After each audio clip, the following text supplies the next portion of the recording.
Prey is fucking broken. Have you noticed that?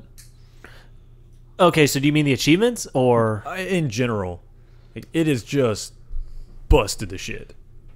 well, how so? Because I felt that the game actually, having just beaten it, I felt that the game was fairly smooth. I mean, there was a bug here or there, but No, I mean, overall, it runs pretty smoothly, except towards the end. I noticed there was a lot of frame rate issues. there's only one spot I had frame rate issues. I had frame rate issues throughout the guts, Oh, and I had a lot of issues. power plant. Power plant, yeah. Right at the very Power end of plant power had plant, I issues. had some issues. That was it. Yeah, it's pretty busted. Which is fine, because it's a fun kind of busted. I mean, it's got like the infinite materials glitch.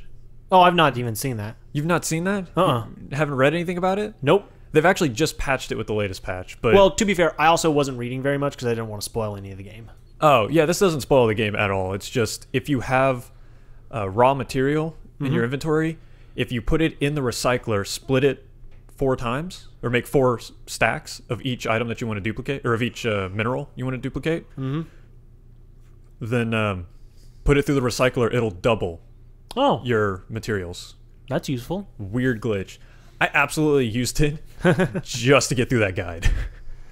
Well, I mean, I guess that's fair. I'm surprised they fixed it because that's such a weird, specific one that it's almost. I'd have left it in as kind of an Easter egg. Yeah, I think the problem was it absolutely broke the game, especially when you have neuromods that you can just craft. Oh, okay, no, yeah, they should have fixed it. And you can craft weapon upgrades. You can craft everything. Never mind. So it was pretty bad. Kind of like this podcast. Pretty bad. Pretty broken. What do you mean this podcast is bad? Well, it's definitely Well, broken. we are desynced. Bam! I'm the one with the bad joke. Go sit over there. Skyler, take the hot seat. Yay! He's not moving. What? Bad jokes go on the couch. The only reason Daniel's on the couch is because we have nowhere else to put him. And he makes bad jokes. He makes a lot of He bad makes a jokes. lot of bad. But he makes them good. I mean, sure. That's all in the eye of the beholder. And my I'm eye Steve. is not beholding. I'm Steve, by the way. We haven't introduced ourselves in weeks. We haven't done names in a long time. I've given up on that. Fuck it. I am If you don't the know man who we with are, you'll no figure name. it out. Zap Brannigan. No. We have one of those. So, Steve has an announcement. Oh, I didn't say. This is episode 27. Fuck, I think so. That was the announcement. Congratulations. No, We're fuck on you. 27. Woo! It's the end. Last Okay. episode. We're done. Please make your announcement, Steve. I got 2 more platinum trophies. For Kingdom Hearts 2? Kingdom Hearts 2 and the .2 fragmentary Birth by Sleep thing. There were only like 15 trophies for that one. Isn't that one just a movie? No, that's Oh. the one where you play as Aqua, the most recent one. It's Oh, the one the- you watched. Yeah. Okay. The, new one. The demo, so to speak. The for- prequel to 3. Yes. Okay. That one had like 15 trophies, and I was missing 3, so I went ahead and knocked that out. 2 more platinums. Nice. You've tripled your platinum number. Congrats. I mean, it's Kingdom Hearts 2 was a bitch. I It had a bet. total of 51 total trophies, and that is the journal from 2 Final Mix is 10 times harder to fucking finish than in the original game. That was a fucking pain in the ass.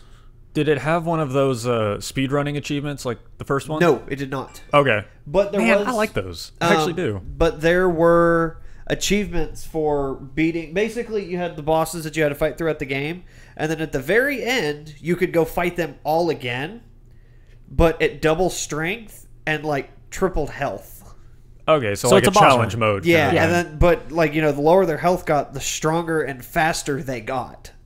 Okay. So it's That's like actually right kinda there cool. at the end, they were putting out combos for ridiculous amounts of time. Oh my god, it was so fucking hard. But I am so proud of myself that I have 3 platinum trophies now on conceivably one of the hardest series on PlayStation. Well, certainly one of the longer ones. I definitely wouldn't say hardest because Dark Souls is a thing, but definitely they're not. It's up there. They're- On critical mode, it's pretty fucking tough. They are platinums to be proud of for sure. I'm quite proud of myself. That was my thing. And I've started playing Darksiders. I just got to the cathedral Again, again. you're back where you started. I'm back where I got to. So How long would you say Kingdom Hearts 2 took you, roughly? Fuck. To get it 100%, I think I've put in 76 hours. 76? 76 hours to not get bad. it platinumed. It's not bad. But that's also with an extensive knowledge of multiple playthroughs of the original game. Not the final mix version. See, that's about 20 hours longer than it took me to beat Prey for the first time. Really?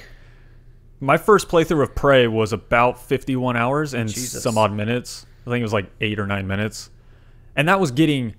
I think I got all but 5 achievements Oh, wow. in that one run.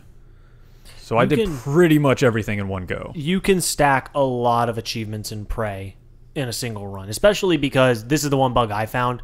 There's 3 achievements for finding all of the audio logs, all of the emails, and locating every single crew member, which that alone is basically every dead body or living body on the Yeah. ship.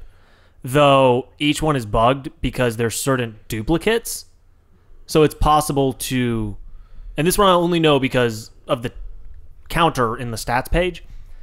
That counter is not 100% correct, Oh, ever. though I assumed it was duplicates because, like with emails, you can go to Joey's computer and see Joey's email to Sally, and then you can go to Sally's computer and see Joey's email to Sally, and it was counting each one. On the emails, well, you've also got to remember there are responses that you'll find to emails. So you'll see an email with the same title. It'll be a response.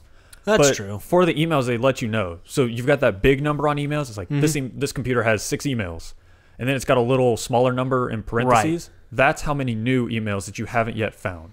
So if it says you have 6 emails, but there's only 3 in the parentheses, that means there's 3 emails you haven't seen anywhere else yet. So there are 3 new emails. What's up? I'm lost.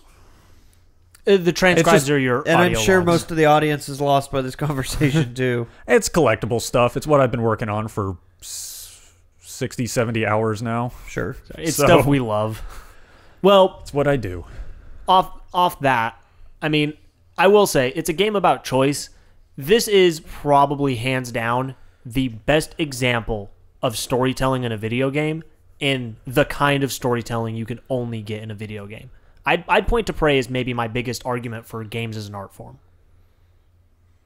Yeah, I mean, I don't ever care for that art argument, but Well, I know people do. I personally don't. But I would definitely put it up there, story influence-wise, with BioShock. I don't know that it was quite better than BioShock with its story reveals, I but think Rapture was a better setting. However, I think the storytelling in Prey is better. in some cases, yeah, I'd agree with you there. There are some places where it was pretty weak. I mean, the general plot of the game was pretty weak, Well, but okay. they kind of explain a reason why. I Yeah. actually sent you a text. When you finished, you blasted me with a text because you were so fucking excited. It was a good ending to the game, and that's all I'll say. Yeah, I was going to send a response. I don't think I ever sent it to you, but I was going to respond with, there are some parts of the game I didn't quite like, but then the ending kind of smoothed those over for me. I'd It agree. explained some of that stuff away, which is really cool when a game intentionally makes itself seem bad at certain points Yes, just to sell the ending. That's guts. I'd agree with you That there. takes guts. I like pudding. You like BioShock? I like pudding. Yeah. Then play Prey. It's awesome. This is BioShock with less firepower, but more superpowers. So, I spent 51 hours on my first playthrough in Prey, according to the in-game timer. Did you get the quote-unquote perfect ending? I don't... No, I didn't. That achievement glitched on me. Oh, Because even though I saved everybody, I did all the good stuff, I did what I was supposed to, I did not get the I and thou. there's something you missed. I double-checked, because there's a list of what you need to do in order to get this, because it's all based on an empathy point system. Right. And at the end, I was even told that I had the high rating for empathy, Huh. and I still didn't get the achievement. So that one's glitched. I was just gonna happy have I to go got through that on my again. first playthrough. I 'Cause should have gotten it. those are always a bitch to get.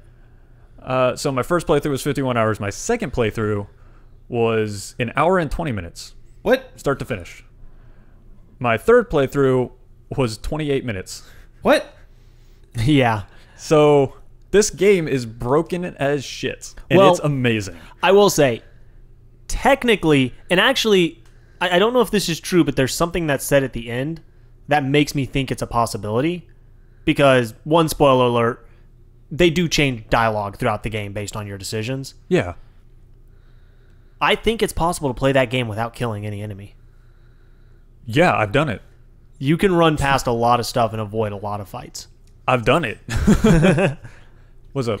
How the fuck did you beat it in 28 minutes? If you think that's impressive. So last week, I mentioned that the world record time, speedrunning wise, in Prey was like 20 minutes. Yeah. Well, a couple hours after our recording, that got beat by about 10 minutes.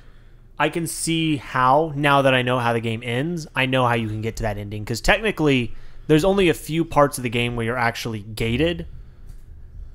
Pretty quickly, you can unlock the entire station and just go straight to the end if you know what you're doing. Kind of, but this skips all that, even. Oh. Yeah. The current world record, I think, is like 6 minutes and 20-something seconds. Start to Glitch? finish. Oh, yeah, glitch. Oh, never Yeah. mind then. Which is what I was doing. I was just copying it because I needed to get some achievements that I didn't feel like playing through the entire game to get. But I'm glad I got my achievements knocked out anyway. The only ones I have left are kill everybody, which is going to be a bitch because you have to kill everybody yourself. Yes, however, I can point you to a way to do that very easily. What do you mean? I looked up the achievements after beating the game. Oh. So I do know a fairly... You have to play the entire game, but there's a fairly simple path you can take that gets everybody. Yeah, I've seen on True Achievements has a lot of help with that. I got logins for those. For True Achievements and PlayStation Trophies. not True Trophies? Whatever their sister site is for the trophies. True Trophies? True Trophies, Yeah, yeah. I got logins for those. I used them a lot for Kingdom Hearts. They're super great sites if you're looking to get achievements or trophies. I highly recommend them. Just to check, because there's a lot of them in Kingdom Hearts that were secret achievements, which Yeah. I fucking hate those. Those are rough. A lot of them, like, Prey has I'd say 75% of the achievements in Prey are secret achievements, it looks like. Would you say that's about right? That's a lot of secret achievements. There's a lot, but it's all tied to side quests. A lot of it's tied to side quests, and a lot of it's tied to story. There's only a handful that are secret but silly. Yeah, that's true. There are a couple. Though, the one reason why I can see they were secret is simply because the name of the achievement betrays some of the twists. There are some, yeah. Like, you got to be careful with achievements and trophies. It's always potential spoilers. Well, in this game is one where don't get it spoiled. Just don't. Play the game. Oh, absolutely. Play the game. Don't be like me. Don't try to get all the achievements in one run. Just play the game, enjoy it, and then go back for achievements. You can still get a lot in one run. You can if you're just doing things. I mean, you'll get a lot naturally. But yeah, I thought I was pretty proud of that. Beating it in about 30 minutes. Won't do it ever again because now they've fixed it. Bastards. But in the nature of the beast. It's a good space game. You know what else is a good space game? The Witcher. Halo. The Witcher. That's that there game with some weird cat-eyed looking feller, right? Yeah, and tits and gore. Lots of tits and gore. Yeah, so you all know I'm a diehard fan of the Witcher games. I fucking love these things. Yes, you wish you had a bromance with Geralt. Geralt? Geralt. The Witcher series has a TV series. Not TV, an online series, I guess. It's a Netflix. It's a Netflix original. The Witcher's going to be a fucking Netflix original tied very closely to the books and the original comics, which is amazing. Real quick, I want to interject this for only one reason. You heard about what happened with the writer of the books, correct? Yes. How long do you think before he throws a fit saying that the Netflix series is only popular because of the books? So to clarify... Yeah, I was about to say, for those of us who don't know what happened to the writer of the books... So the original writer never bothered to get a licensing deal or licensing on his stories. Okay. When he handed it over to CD Projekt Red, who makes the games, he just said, here, you can use it, whatever. He didn't think the games would be a success, so he charged them like a couple $100 and said, yeah, that's good enough, whatever, you can use it. Then they went on to be one of the best-selling RPG franchises in modern games, and he missed out on all that money. He doesn't get a single penny of it because he sold the license. So a lot of people think that's why he's super salty about this. He's not salty about this because Well- he's actually consulting on it, so he has billing in it. Okay, well, He's going going to to be get steak in the TV show. Yeah, he's going to be. He learned his lesson. To be fair, he's going to be one of the consulting storytellers, I guess, for the series. So okay, he's so he getting did paid learn his for it. lessons. Do we To know- elaborate for you and everyone who's listening, what basically happened with him in games is he came out and very publicly stated that the games were only popular because of his books, and that gaming was not you couldn't tell a story with games. That gaming was just a stupid thing kids did. He did kind of throw a fit. He was not happy about it. Which- understandably, he missed out on millions of dollars. Right, and I get the standpoint of you write this series, you create this universe, and then people come up to you and say, oh, that's cool that you are writing about the games. It's a little bit of a slap in the face. Yeah, but It was really funny, though, how he just because if memory serves me right, one of his quotes was that literally millions of people have discovered the games because of my books. More people play the games because they read my books than the other way around. But I don't know. I haven't done any studies. That's just what I think. oh, I don't know. I don't remember seeing anything like that. I do remember he was not happy. He was a very sourpuss about it all. But kind of his fault, so I don't have any sympathy for him. I mean, CD Projekt Red did the right thing and went to him and said, "Hey, what do we need to do to get this license to make a game?" Yeah. And he said, "Fuck it, I don't care. Do this." I mean, he's basically like the guy that sold his Apple stock, right at the beginning. Yeah. I'll put that in the same category as the 12 other publishing companies that turned down J.K. Rowling. Yeah. I mean, it's That's that same level. yeah. I'm really excited. I'm hoping they go for a hard R rating because it needs to be for this. I mean, this is Netflix has done plenty of hard R's. oh, absolutely. I'm not really worried they'll shy from it. I'm just hoping this is It'll be close to what you're expecting. yeah. I mean, Now- I'm not someone who craves tits and gore in everything I watch, But, but you want something in a like series Game of Thrones level. yeah, in a series like this, it's really important. That actually- it has a reason. What Steve just said, though, is the one thing that I'm worried about. I do really want to see this because the Witcher universe is a great universe, and while I've never got into the games and RPGs because of just how overwhelming they can be to get into, I do like the idea of the universe. I'm really worried that they're basically just going to do a Game of Thrones clone and slap the Witcher name on it. I don't think so. The only reason I brought up Game of Thrones is because I was drawing a blank and my mind was moving too quick. It needs to be a show that would be on Showtime, Cinemax, HBO, one of those, where it's rated for an adult audience only. Preferably HBO because that's the only one making good shows right now. Yeah. Yeah.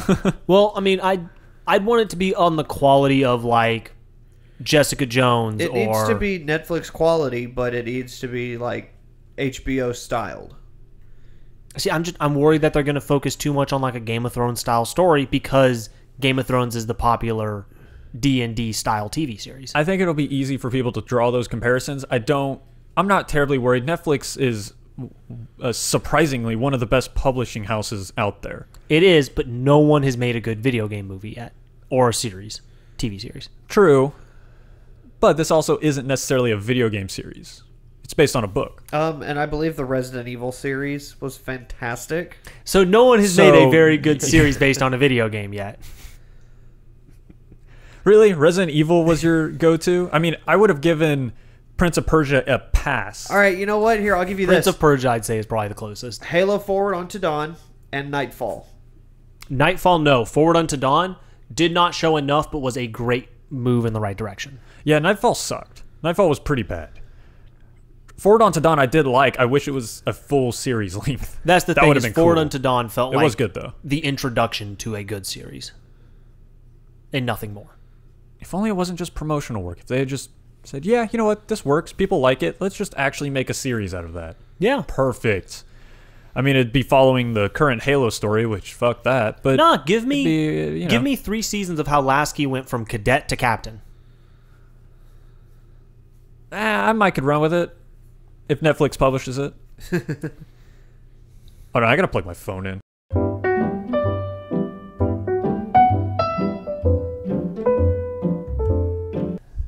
But yeah, I mean, a Witcher series would be, or it won't. What am I trying to say here? Don't I don't judge. know. I mean, it's you. As far as your comparison, people are gonna, or like Fred said, people are going to be drawing, similarities to it. People draw a lot of similarities between DC and Marvel. I True. mean, you have any two things in the same category, you're gonna draw similarities to it. You can't help that. I'm okay with people watching the series drawing similarities to it. I don't want the writers drawing similarities because I'm not the totally writers worried for about DC said, man, we have comic book heroes. Let's just do the Avengers thing with DC. And they fucked it up. Actually, on that, the guy who directed the really cool cinematic trailer for Witcher 3, I can't remember what it's called, but it's the one where the Witcher goes to a barn kind of at midnight and he meets this beautiful woman there. Okay. She turns out to be a wraith. Yeah, I remember So he seeing has that to one. fight. And it's this incredibly beautiful story that was told. The director of that is going to be directing at least a few episodes every season, which means they're planning multiple seasons right now. Well, I am curious about casting and stuff, though. I mean, at this that's gonna be point- important. is there really anything they film that's not planning multiple seasons at this point? Yeah, I mean, Netflix has kind of got a... I mean, even Stranger Things, which felt like a pretty solid on its own season, set up the next season. As of Absolutely. right now, The Crown is not getting another season. Yeah, it is. Is it? Yeah, it got renewed pretty quick. I think it got renewed before first season launched. Really? Yeah. That's okay. It's definitely getting a season. In fact, I think season 2 will be coming out into this year. Let I me think put October. it this way: if Fuller House got signed up for at least 4 seasons, I'm pretty sure The Witcher will be fine. Oh, I think no, Netflix is that's- regretting that That's one. my point, though, is there anything they film that's just one Oh. season? Supposedly Netflix. While we're on this topic, sorry for the tangent, everybody. Supposedly Netflix is picking up Last Man Standing, No. Last Man Standing. that Tim Allen show. ABC literally gave him the finger and said, "We can't have your show on Fridays anymore. You're done." That's interesting. I mean, They didn't want. Oh. I never liked that show. did anyone? I only- Did any of us watch it? I did. didn't. Kelly, Oh, I fucking love that show. okay then. I never got into it. I like it because I really enjoy Tim Allen's humor and comedy. Oh, I love Tim Allen. Well, I love Tim Allen prior to like 2010, maybe. When did he do Shaggy Dog? Either way, back on the Netflix thing. If Netflix is willing to pick up shows like Last Man Standing, they're doing stuff like Fuller House. Well, They're not gonna fuck up The Witcher. They're not. The writers are not that stupid. Obviously, they're doing something right. you said Fuller House 5 seconds ago. Yeah. No, I'm not terribly worried. I think it's going to be great. Netflix has an incredibly strong track record. Yeah. They do have some weird originals, but for the most part, they have some good stuff. They know what they should and shouldn't pick up. Yeah. So I'm excited. I'm dying for this series. I want it to be a good series. Oh, I'm tempted. It's going to be. I'm tentative. I'm throwing it down. It's going to be. It's going to be the best fucking thing on Netflix for about 6 months. Till the Okay. next Marvel series. At least. The But- Defenders. Isn't it at this point there's just going That's to be actually a in Marvel August. series constantly? No, there's 2 a year. 2 or 3 a year. I guess you're right. It feels like they're adding more faster, but maybe that's just because Defenders was announced so quickly after Iron Fist. Yeah, I mean, that was their plan. Get Iron Fist out. Now, Defenders, I think, is coming out in August. Yes. Yeah, it just felt really So- hot on the heels. Yeah, but it was also time. It was Yeah. everyone's here. We've built it. You're ready for it. Here are the Defenders. It's kind of like when they announced Captain America. Here's the trailer for Avengers. Like literally, it's Yeah, that's true. I mean, Captain America was pretty much here's Captain America. 4 months later, here's Avengers. I mean, well, the it was title even Captain America, the first Avenger. So it's kind of that whole Marvel's thing is once we put everybody together, go. Yeah. Go, Power And then now they have Rangers. Guardians of the Galaxy as Space Avengers. Yeah, and they don't, have maybe 3 characters get introduced and then suddenly have a movie with 6 characters. 6 very important, major characters, Yeah, DC. but come on. Everyone only wants to see Flash, Batman, and Superman. No one even knows who Cyborg is. They haven't actually Fucking introduced... Cyborg is a Teen Titan. I don't care what anybody ever says. I'll agree with you there. That motherfucker is a Teen Titan, not a member of the Justice League. He was when at- did he he was get a- a fucking promotion? He was one of the founding members Yeah. of the Justice League. He was a member of the Justice League, but he's also one He of the started Teen as a Teen Titans. Titan. That was his first group he was part of. He is a fucking Teen Titan. He will always be a Teen Titan. I mean, that's like saying Wolverine will always be X-Force. It's like, well, he's also an X-Men, and he's also An Avenger. Oh, one he is an point. Avenger. He is Yeah, an he's the Avenger, leader of the so- Avengers at one point. That's right, he is. No, I'd it's say he comics. was- Everyone's That's part of comic everything. books. As of right Yeah. now, Wolverine will never be in the Avengers. He doesn't want to. Yeah, he is. Well- he was in the Avengers. Not in the movies. Not in the movies, Oh, but he that's wants to because be. Fox will never give up. Not in the Marvel Cinematic Universe. Because Fox will never give up X-Men. Hugh there's Jackoff actually did say he would do it if he was part of the MCU, but that's up to Fox, and Right. Fox isn't going to give it up so easy. It is funny because they can't call them mutants; they call them something else. Enhanced individuals. is what yeah, they call enhanced. them. They called them the enhanced. Such a stupid thing. I mean, it's their hands are Licensing. tied, but Licensing is so fun; makes for the best stuff. and then Sony has Sony allowed gave up, Marvel. No, they didn't give Spider-Man. it up. They No, still own Spider-Man. No, they don't.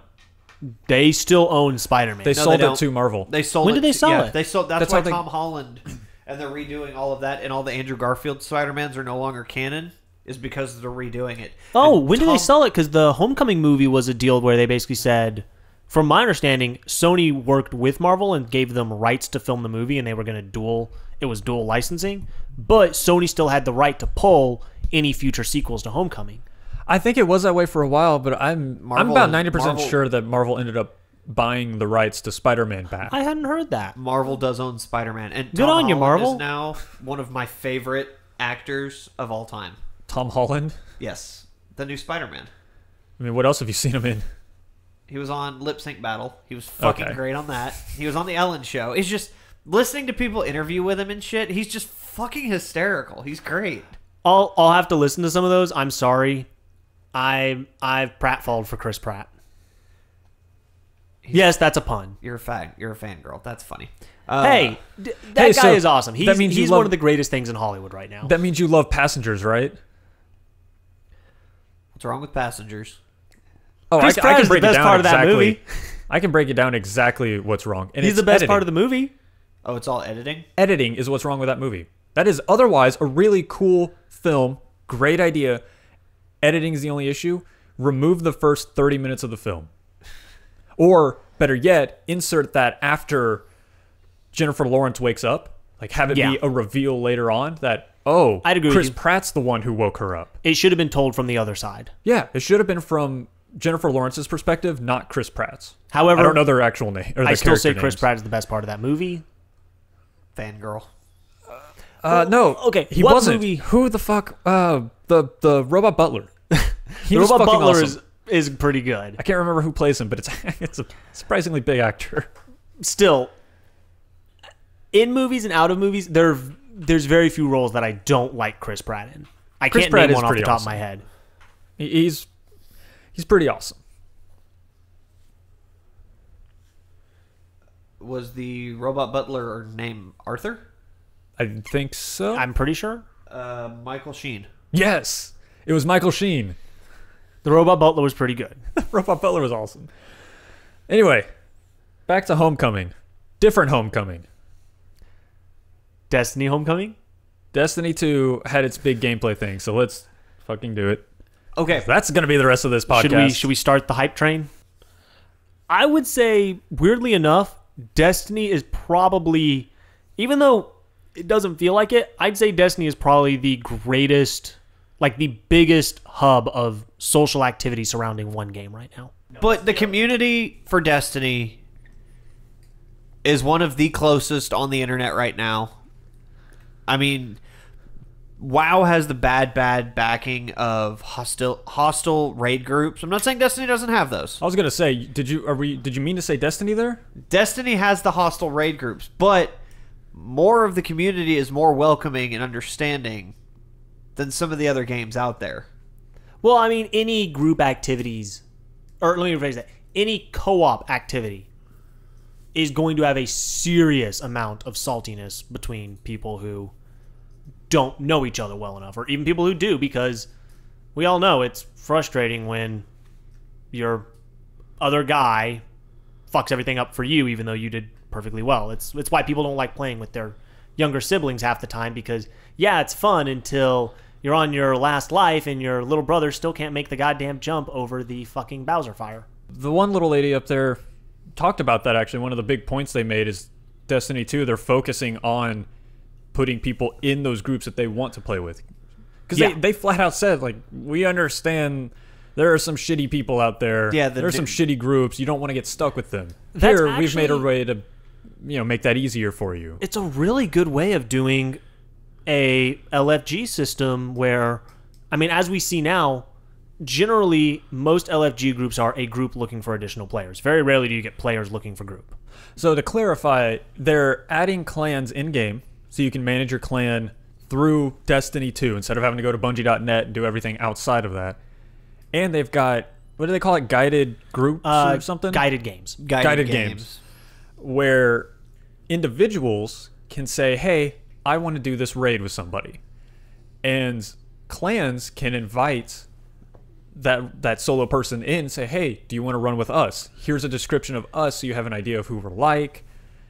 Are we someone you'd want to run with? No, yes, whatever. But see, when looking at it, it looks like it would have had to be a mutual thing. Like you had to, like you could send an invite to players, and like you could pick who you wanted to invite, and they could select from their invites who they wanted to pick. Oh yeah, actually, So it looked like it was a 50-50. Like it wouldn't be like, so we're looking at Group A, but someone from Group B, joins us. No, it had to be a mutual. We want you. I want you guys. I don't know if 100% that's how it worked. The way it looked to me, and granted, we don't know 100% because we haven't gotten to get hands-on. A lot of it is trying to understand the brief look we had at it. But my understanding was you basically put together a group, and then the group that you have, if it's part of your clan or part of your group or this guided group, you then say, well, we need 2 more people. So you open it up, and then now there's 2 slots. And people who are looking for a group can then go through, and you'll suddenly be put in this queue, and they'll see, oh, they need more people. Do I like the look of this group? Sure, I'll join them. And then they automatically join them. From there, I guess you have the decision of whether or not to keep them. That was one option, yes. Yeah, the idea I've got from this is you essentially have 2 queues, kind of like LFG works anyway. You have the group of people looking for 1 or 2 people. Then you have the 1 or 2 people who are looking for a bigger group. And then the game somehow combines those and says, oh, hey, you need 2 people? Well, here's 2 people. Do they look like someone you want to have join you? And then on the smaller group side, say, hey, here's a big group for you to join. Do you want to join this group? That's what it looks like it's doing. I do like that it shows you the groups ahead of time, because it's building in natively for you to basically check the other guys and see, are they legit?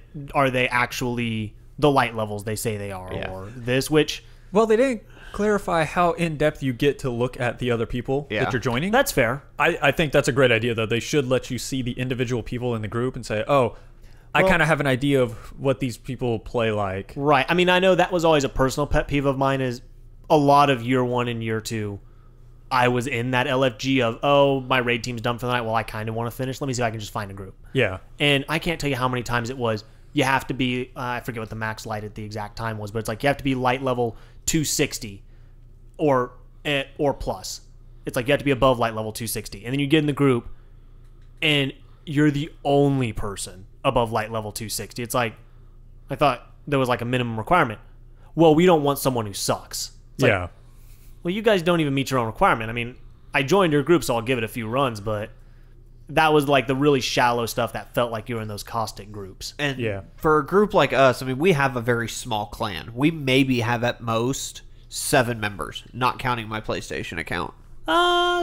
We've got 7 members, if I remember correctly. We kind of have a weird... I'd say our clan is not really a clan right now, because everyone's kind of spread out into a group and like separate groups, but I'd say our overall group is maybe closer to 15 people when you really include our full roster of people we tend to pull in. Yeah, we do have a lot more people that we play with than is in our clan, because they have their own right deal. So because there's a lot of people, even stuff where, for instance, I know when I started raiding with y'all had a group that y'all played with. I say y'all. Steve, you had a bunch of friends that you ran with because you'd met them in real life.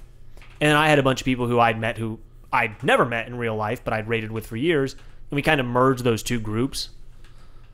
That's actually something where I'm looking forward to in Destiny 2, having an in-game clan and being very easily able to say, hey, we all run together. Let's just all be part of the same group, instead of the go online, let's do the whole complicated system. Oh, it didn't work for you? Well, try it in Well, like 10 we'll minutes. just invite you next week anyways.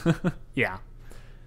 Yeah, hopefully it'll run smoother. And they give you rewards now for being in a clan and for doing things in the clan, whether you're with other clan members or on your own. Which that I like. The on your own part I like because I've seen, especially in like World of Warcraft is where I saw it heavily, guild rewards were for doing things with your guild, or as an individual, you could give materials and money to your guild, and that was about it. Yeah. Generally doing things on your own, your guild didn't give a shit about you. Yeah. This makes it where it's like, oh, I'm still like in the same group as my friends, but even though I'm not playing with them, I'm still benefiting from the group and contributing to the group. Yeah, so in instances where, like we said, we play with people who are part of a different clan, well, if I wanted to play with two others that, in that other clan who were on, cool, I can play with them. I'm still benefiting our clan, and they're still benefiting theirs, even though we're mixed up. Right, because like all the time, I get pulled into random groups of people who I'll maybe only know one person there. And a lot of times it's like, well, I feel kind of shitty running with people I don't know when I could run with people I do. But a lot of times at those moments, our group's not running anyways. Yeah. It's cool that they... I don't know where I was going with that. We have 6 members, and out of those 6, we have 2 of them are administrators. Yeah, I know. You never made me an administrator. We need more people. Recruit more fuckers.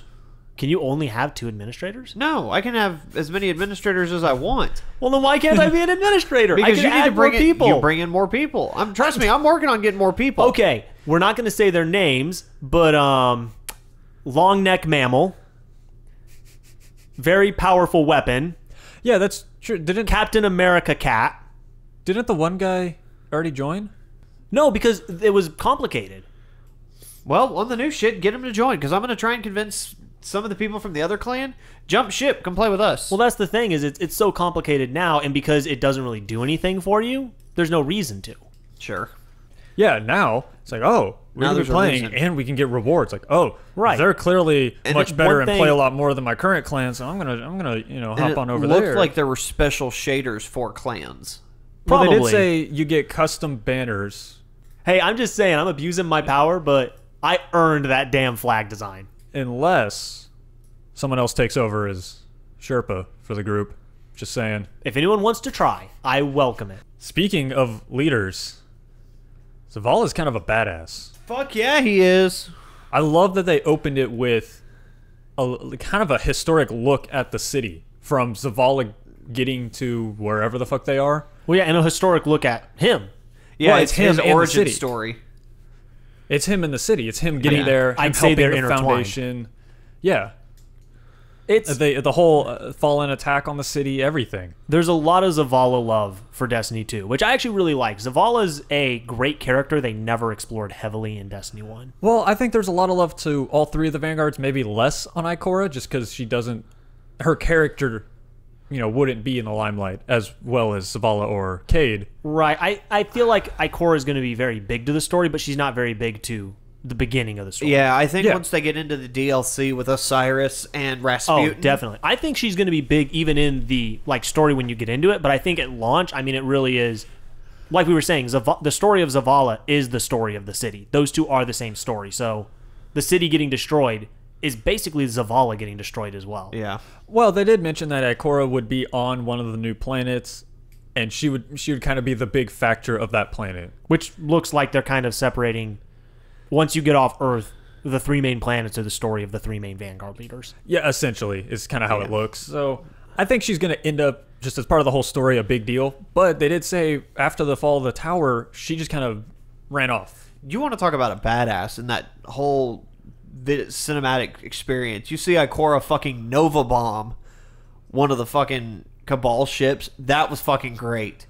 Oh, you can tell. She just jumped and fucking Nova bombed that fucker. She is pissed, which I think actually is going to play into heavily her character. They say she just kind of runs off.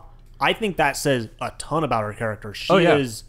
this is the person who's arguably been the most in control of everything in the Vanguard for every time we've ever seen her. She's always behind everything, plotting, knowing what's going on. Yep. So they said this in the conference. They kind of mentioned the state of mind of all 3 of the Vanguards. Zavala Is with broken. the tower and the Vanguard being kind of him. That's Right, That's his thing. He's lost his self. He's lost his will. He doesn't know how Guardians can continue without their the light. light. Right. He doesn't. It's a, as they put, an existential crisis. Yeah, which is a great. I love that about that. I mean, that's a great explanation for his character. I want to put a little plug in here. We did see a ghost post Fall of the Tower. So ghosts are still existing. Yeah, we saw ghosts after the. So after because I know there just was in those quick speculation bits. that we didn't see ghosts, Right. Well, and because that there were no more. There were no more ghosts, but Right. we saw ghosts because Zavala made Yeah. the comment of maybe we can regain our light after all. Yeah, and I think more of the we've lost our connection to the light is because we've lost our speaker. The speaker is gone. We don't know what happened to him. We don't We've know. lost the connection to the. We're the getting Traveler. really into like the lore. We've lost the connection to the Traveler, which the speaker was that link. And that's Yeah. kind of what they did do. They did jump it a little bit into the lore. Though I'd almost even say I don't know if it's going to be a story of like regaining that link to the Traveler, or if it's going to be a story of like, which is going to sound really sappy, but maybe it's more about finding like the Guardian's inner light. No, I think it's going to be more based on finding that connection back to the Traveler. I think the whole point of the story will be kind of what they said. It's going to be a redemption. It's going to be a rebuilding, a sense of taking back what you've lost. That's going to be the whole point. So I do think, you're going to be fighting to get your connection back to the Traveler in some way. Well, I'm curious. I don't think the speaker's I still dead. think the Traveler's evil, so this would be a good way for them to disconnect you from it. No. Even better, it would be good for them to draw you into it even closer. Just to throw the hammer down later. That would be fucking cool. I'm curious to see how they're going to explain the new subclass modifications. Well, they look We're like not quite they're- there yet. Yeah, I mean, Because we'll we get to talked it. about Zavala. Oh, yeah, we He's got- going off doing he's kind of moping like a little bitch. Zavi won his ball back. Savi won his ball back. And Ikora, so they said that the Warlock, there's only two things the Warlocks care about, and it's Or the it's they light- hold him most dear. it's, or it's what they hold the most dear. It's it's the light intel and the light. The light Yeah. and knowledge, which they've lost one of. So now Ikora is kind of figuring out, well, what am I? What am I doing? What am I doing with my life? I think hers is more just like a fury at her own failure. Because that's the thing is, at least my stance is, she's always been the one in control and knows everything. Yeah, Like her whole thing is the hidden, which are her informants. And yet she didn't see this coming. right. And It's Just really it's a to- crisis of self for all three. it is Cade. Cade goes to be a hero. Well, Cade, I am learning is, hey, you know those cliches? Let's throw them all on Cade. he is, but at the same time, I think that that's one that's going to be a really interesting story because we all love Cade. Cade's the best thing ever. I mean, it's starting to wane, that love. It is, but I think that's the point of his story. He's always been the winner. He's always overcome it. He wants to just go head on and fight. You even saw in the cinematic, they're raining missiles down on the tower, and he's like, I got a golden gun, I'll fight this. And Yeah, then he does- Ikora had to pull him out. He does pop He does pop his golden gun, shoot 3 rockets, and then Ikora blinks him in to the Titan bubble. Yeah, Right, I think but it's more of a, like it's breaking down because he is that cliche, but he can't survive as that cliche. I don't know. Hopefully that's what they go with. All they've shown so far of him has been, look at me, I can be cool and a badass, and I'm making light of all the danger and everything. It's like, we get it. There's You're one the Han moment- Solo, the whatever. And this is why I love Nathan Fillion as a voice actor. There's that moment in the cutscene where they're talking about the satellites, and it's, what do the satellites say? They say nothing. Oh, that's good, right? No, there are no satellites. And there's that break in his voice where he goes, oh, that's bad. And he like stumbles for that moment, and you can see that crack of not everything is all right. And he like loses that cool There's a crack in the for facade one of Cade. split second. And I think that's where you're going to see a change in Cade as a character. I hope so. I would love to see that, because right now they just got him as the devilish rogue, as he likes to call Space himself. cowboy. Which is boring. Yeah. I mean, you've seen that 1,000 times. He's kind of a trope. I agree, Nathan Fillion is what brings that character to life in more ways than the writers can even handle, I think. I mean, I feel like the original trailer showed it. My prediction is we're going to see an evolution of Cade into more of a leader role and Well, that's- more of coming to understand that he himself cannot win the fight alone. I think That's what they were talking about, and that's kind of the story I don't want to see. I don't want to see the story of him trying to be the hero, and even if whether he succeeds or fails, like that's a boring story. Well, I'm I don't not want saying that. be the hero. I'm saying realizing he's not. I think that he is a leader, not the one leading the charge. That's why I say. Oh, sorry. Go ahead. I think he's trying to say more of Cade is going to realize that he's just not a hunter. He's the leader of the hunter. He's top dog, and maybe he just needs to realize that he is top dog. Well, that's what I mean when I say he's the hero. Whether he succeeds at that or fails at that, that's boring. I don't want him to try to be a hero. I want him to be a unique character. That's just a trope. I mean, that's... okay, so the devilish rogue decides, I'm going to be the leader now. Not only How many like times that, have you seen that? I mean, as in... Or I'm going to try to be the leader, and then it's either going to fuck up, or I'm going to be surprisingly good at it. I Either mean way. more so the responsibility, not the glory. Because his whole thing, like his whole character arc for Destiny 1 is he hated being part of the Vanguard. He wanted to be out in the field leading the charge. Yeah. I think it's going to be more of a story of he's trying to be that person, and he's not able to, and he has to learn. It's going to be a story of basically him realizing he doesn't belong in the field. His value is not there. His value is back in the city helping others. Here's my question. We saw the very beginning, it's, the tower is getting blown to high hell. They make a reference to the speaker. Well, they said he's missing. Yeah, they said, he's missing, and his entire little bubble is just gone. Yeah. What happened to Eris? I think they'll flesh out some of What those side happened to characters. some of these other characters that were hanging out at the tower? What happened to, Saladin and Shiro back at the temple? What happened to... I imagine some are gone. Some will show up elsewhere. I did actually like how, because they showed that little bit of gameplay of that first level. This was maybe my happiest moment in that gameplay is when they said, we're sending Amanda to pick you up.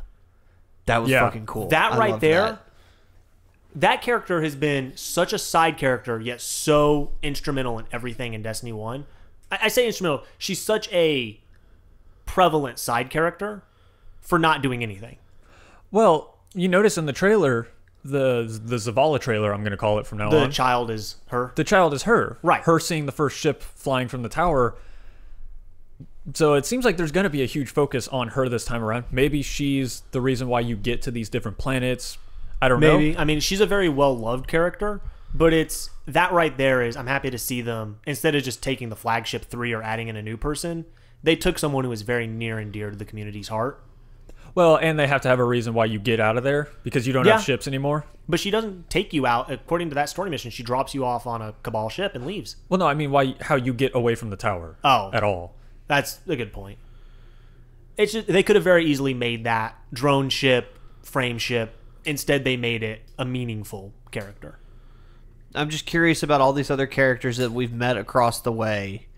And I do want to... I mean, I saw Vex. I saw Fallen. I saw Cabal. Yep. Are we finally done with the fucking Hive? No, not at all. They showed Hive environments. Yeah, they did. As a matter of fact, the Titan, the moon planet, if you look at it, a large section of it is covered in Hive crystals in their fungus. Did you say Titan, the moon planet? Titan, the ocean moon. That's what I meant to say. There you go. Yeah, it's a moon. Jupiter. I do words great. Yeah, we know. But supposedly I also heard that we should be seeing the Queen pop up soon. I'd imagine a lot. Yeah, I mean, at this point, we know the Queen's not dead. They've had that pin in that storyline for so long. Yeah. Yeah. I mean, I'm sure that she'll pop back up with the first DLC with Osiris. I'm sure we'll see more with the Stranger when the Osiris DLC comes out. I'd like to see more. We assume the Stranger works with Osiris. Stranger could be something entirely different. I don't even really want to think about the DLC at this point. Yeah. Just because that's a whole nother thing that will revolve around what happens in the main game. Sure. So since we don't know what happens in the main game, we can't really... It's hard to speculate on beyond that. I think we're actually going to see the Queen much earlier because we do go to the very edge of the Traveler's Reach. Yeah. On Io. Yeah. Which is as far as the Traveler... got. No, it was the last place that was the last Traveler place touched. That was the last place the Traveler touched before the Great Collapse. In theory, the Traveler would have touched a lot of planets on its way to Earth. That's true. I guess I misunderstood that. So what does the Traveler's Reach only extends, I guess, to the asteroid belt because that's where the Awoken are? So the explanation, Quickly, at least please. in the first game, quickly, is the Traveler's light that it provided to Guardians only extended as far as the asteroid belt. Okay. Which was a big deal for the Taken King because you were outside of just the beyond Traveler's it. light at that point. You were on your own, quote unquote. Yeah, because Right. Saturn was past the light. Yeah. But the Awoken have the Reef Awoken actually technically have nothing to do with the Traveler. Right, but being the Awoken, being that far out, Oh, right. That's I figured why that they're- might have some kind of connection. Is where I was going. With I know it's any the of that. farthest that Guardians can go and still be connected to the light. Yes, which is cool. Weapons, Yeah, I mean, weapons and subclasses. well, I guess a little bit about the planets. Kind of disappointed. Really? I mean, the one I love is Nessus. Oh, it looks beautiful. It looks gorgeous. The Cabal planet. The Vex planet. It's the Vex planet. Yeah, Nessus? Yeah, that's the one that Machine Cade's World. hiding out in. No, that's one of the other ones because they said Nessus was the Cabal planet. It's the Machine World. The Cabal might be there, but it's a Nessus- Machine World. Nessus is controlled by the Vex. It's the one with the large cannons, the red plants, the green sky. Okay, then which one's the Cabal? I I don't think they specified anyone as the Cabal planet. They did because one of the directors brought it up. I know Titan is the one Zavala's on. That's the ocean planet. yeah, that's And the human. Io is the one that Ikora is on, and that's the just like psychedelic planet. A lot of blue in that one. Well, my problem is the planets are very similar to what we've already seen. I mean, we got the green skies of Venus on Nessus, the general atmosphere, and the Vex, of course. Well, no, I thought the Io was the one that was similar to Venus with the sulfur pools. Io has Io is the sulfuric yellow moon of Jupiter.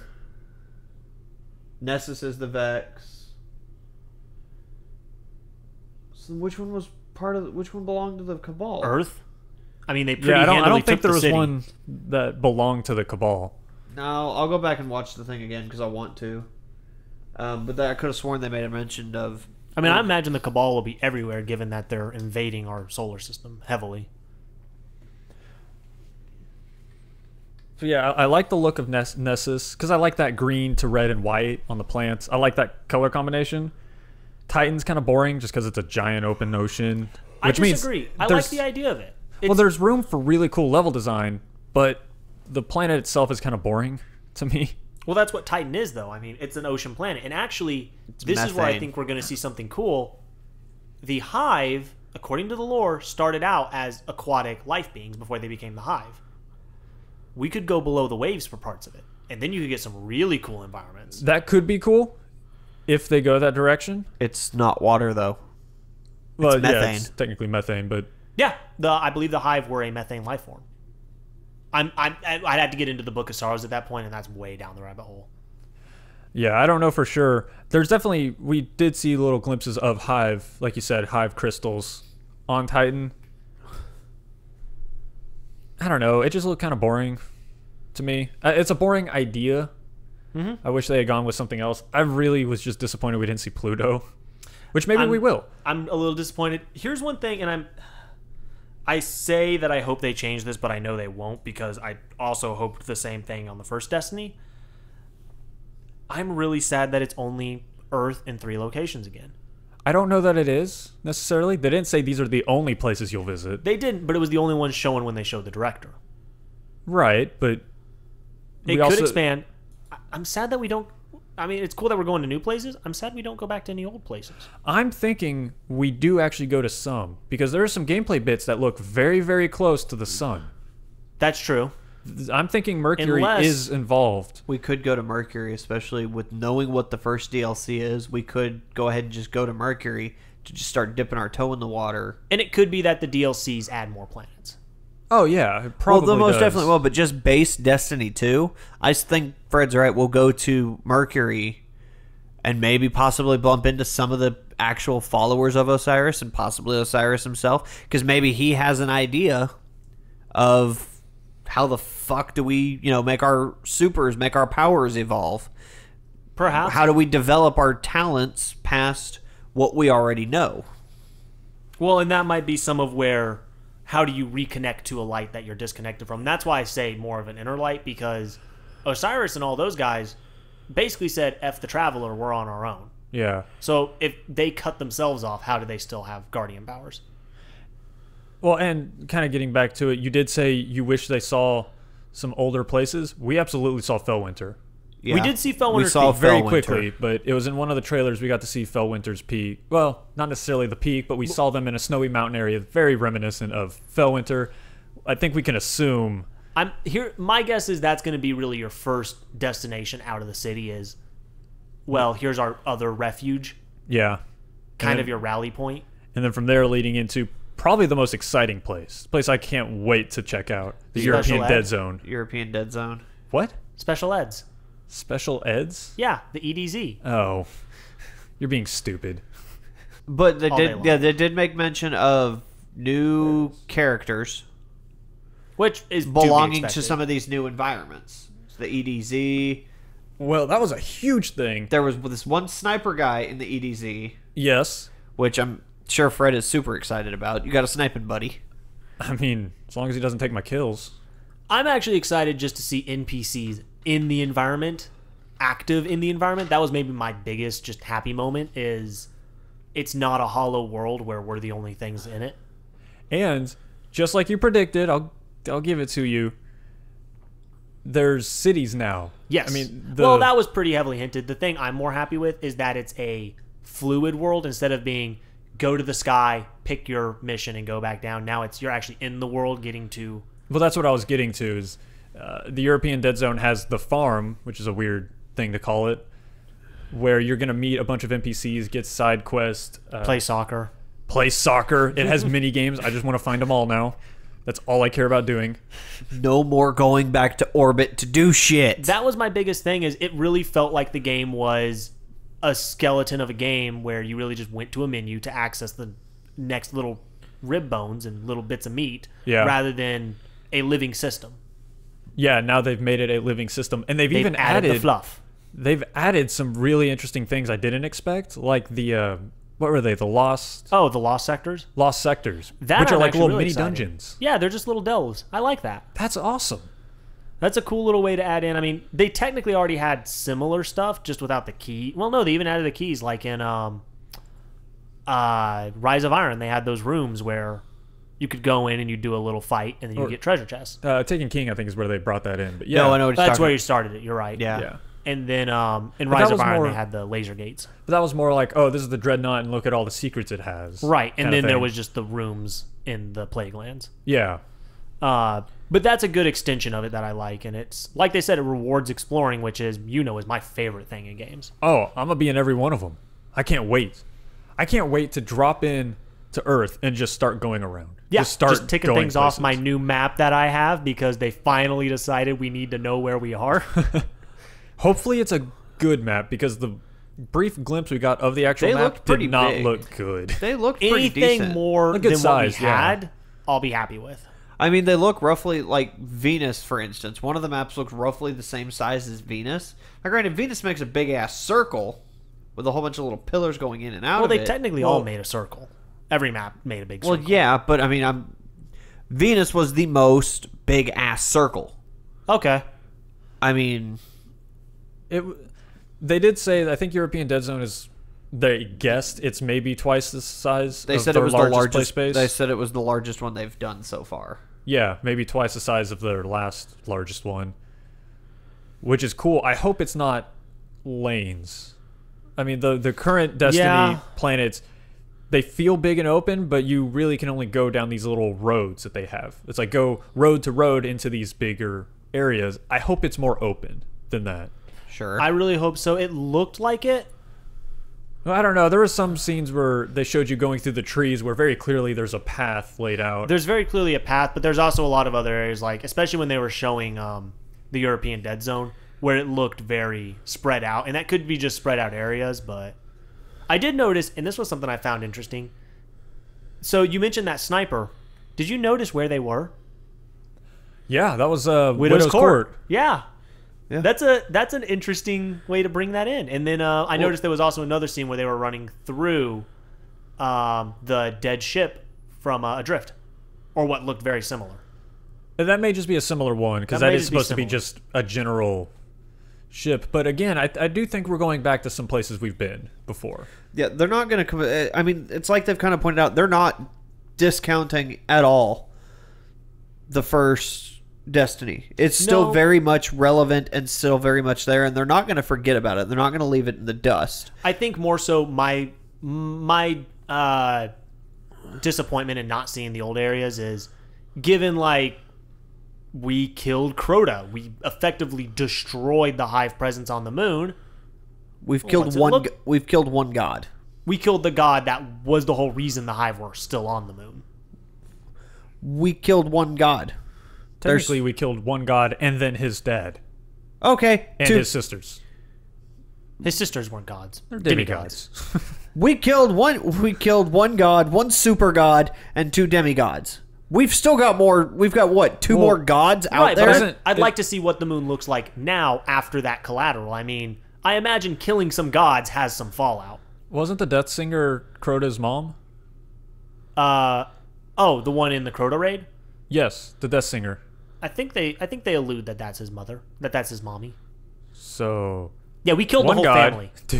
One god, one god's mom, one super god, 2 demigods. Point is, the list is growing. We've still got Crota's pissed off brother. Would Atheon be a time god or a time lord? Oh dear God! I swear to God, I will stab you in your tiny little heart. So we killed a time lord. Atheon is a god to the Vex, but I don't know that he's actually a god. I think he's just someone that they worship. I think he's just super powerful. He's killed not the Black doctor. Heart, so we killed another god. He is David Tennant. My point. We've still got one more pissed off Hive brother and that Hive sister that's just off in Never Never Land. I'm sure they'll show up because they've been mentioned. Though I don't think they're going to be a focus anytime soon. I don't think they're going to be in the main game because I am tired of the Hive. No I think shit. I think they get that. Except, this is actually something really funny. Shows that they did not show any Hive in the trailer. Good. Except for Thrall. They showed some Thrall. Now that I think about it. I don't remember seeing Thrall. It was in like that. It may have been quick. I don't know. It was like a quick cut. I did notice this. Those Vex look an awful lot like Knights. There's definitely new enemies running around. They had a Vex Shrieker. That I know for a fact. They showed a boss that was basically a giant Shrieker coated in Vex metal. They showed one boss that looked just like a Phalanx. A Cabal Phalanx, but was Vex. I wonder if a machine that thinks it's perfect gets defeated, what's the only logical conclusion? The thing that defeated it must be more perfect. Yeah. We could see some sort of assimilation going on with the Vex, where they're That'd trying to... freaky. We could also see the variation in enemies because of the different regions. Yeah. That's more logical. There was something that looked exactly like a Vex Shrieker. I don't remember what you're talking about, but I mean, the one that I saw looked just like a Phalanx, just a little bit bigger. I saw one that looked almost exactly like a Knight. To be fair, when we also saw the poster, we thought the hand cannon was Hawk Moon. Yeah, so I mean, our perception of quick glimpses at things... I'm hitting my microphone. Our perception of quick glimpses at things... I'm not going to hold any of them accountable until I see more. Because as we all thought, oh, well, that gun's got to be that. That one's got to be... Well, all 3 of them were wrong. Yeah. All 3 of them are new guns. They're all new guns. So what you think you may see... I'm going to be a little bit skeptical at first until I see more. I mean, it's a prediction. It's not because guaranteed. I feel like it's more variations of the same enemies, just changed a little bit due to the different environments. You know, it's the Vex on Venus are not going to be the same Vex that are on, where are they? ISO? IO. Well, technically you're getting too? into lore there because they are. The Vex themselves are the one enemy I'd say are the exact same across everything, but that's because of the structure of the Vex. And they were on Nessus. Yeah, that too. They looked like they were on IO as well, though. Vex looked like they were everywhere because there was Vex-looking structures on everything. I do know we saw what I was excited about: puppy dogs to fight. Cabal dogs. Cabal dogs, whatever. Cabal war dogs. Yeah. We saw a lot of that.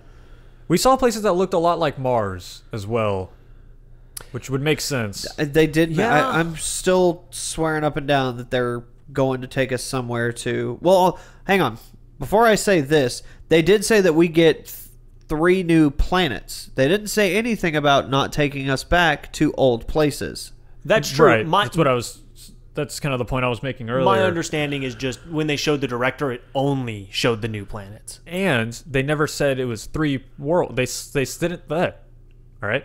They didn't say it was 3 planets. They said 4 worlds, which 4 new worlds, which Earth. I mean, can you really count Earth as being a new world? Yeah, it's a new zone, but well, I mean, unless they trying to be mean as clever. in like Mario World 1-1, like a world as in a stage. they might have, which sucks, and that's very poor wording on their part. I like to imagine maybe that's 4 worlds that we haven't gotten to go to. Unless there's a secret planet they didn't show us. Exactly. I mean, Bungie's known to keep cards close to their chest. For the last couple of expansions, they were very good about it. So we'll see what they have to say. But I got a feeling we'll still be able to go run around some of the old I just like to see how patrol they've zones changed. at one point. I mean, it's weird, but I like seeing my effect on the world in a game. Who knows? We might be able to go to them because every time you saw the Earth, you saw the moon. The moon was there. The moon does still exist. Yeah, I mean, the moon... Confirmed Piccolo did not destroy it. But I mean, every time you saw Earth, you saw the moon. So we could go back to the moon for something. We could have to go back to Mars or Venus or... The Dreadnought, I'm assuming, is just gone. The Dreadnought, I would not be surprised if that's no longer a thing. Oh, you mean I don't get to fight Taken anymore? No, they're all dead. Well, actually, it's funny you say that. No, they're dead. Shut up. We killed the They're Taken dead. Queen. Shut We killed up. the Taken King. But did we create the Taken Queen? Oh my god. We're getting into lore here, but... I figure it's a good time to start breaking down some gameplay.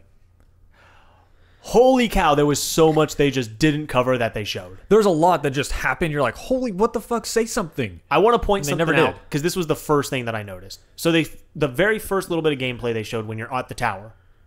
I want to hear this. Did y'all see what happened with the other people in the tower? Damn it. It's not the first thing I noticed. Okay, First you thing go I first, noticed- actually. Now I'm curious. First thing I noticed was the moment the gameplay screen showed up, I thought, holy shit, that weather looks amazing. Okay, it was beautiful. I'll agree. That was some Halo-level gameplay. But that's not just, oh, the weather looks good. That implies weather systems. Maybe I'm just drawing conclusions, but I would love to see weather systems That would be in nice. the patrol worlds. The first thing I drew, and this is just because it's the thing that I wanted most. So they run up, and it's a Warlock was the demonstrated character. There's a Titan and a Hunter there.